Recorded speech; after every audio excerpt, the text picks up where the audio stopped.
This is Chris, the owner of Safe Drivers Florida. Just going to go over the proper way to back up straight during your driving test. The examiners have a few rules when it comes to this that are pretty important. One, don't use the gas. Just take your foot off the brake and let the car roll, and always keep your foot in front of the brake pedal, because if you exceed 10 miles an hour, that's an automatic failure. So like I said, when you're going back, keep your foot in front of the brake. This way, when they tell you to stop, you don't accidentally hit the gas, exceed 10 miles an hour, and fail yourself. The second thing, you have to look over your right shoulder out the rear window the entire time. You cannot look forward. You can't use your rear view camera or rear view mirror or your side view mirror. You must actually turn around, look back over your right shoulder the entire time. Even when they tell you to stop the car, keep looking back until you've come to a complete stop. Some examiners are very picky about that. If you start to turn your head and look forward, even when you're in the process of slowing down, they can dock you 8 points for not looking backwards the entire time.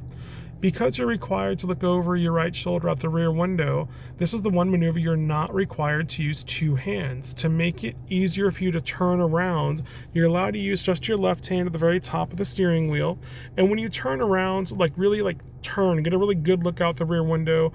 Typically, if I have a student who's having trouble backing up, they're just not turned around enough. So if you need to shift your hips and turn your body a little bit and then turn your head, this way it's easy to get a really good look out the rear window. And of course, the final thing is just to trust your instincts.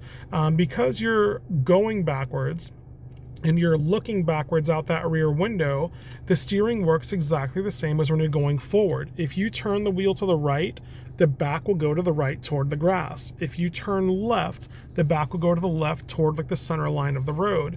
And they don't care if you zigzag your way backwards like a snake. You're allowed to make as many corrections as you need to, as long as you stay within your lane. But if you let it drift so far to the right that you touch the grass, or so far to the left that you touch the center of the road, that's an automatic failure for the entire test. So I'm going to demonstrate this.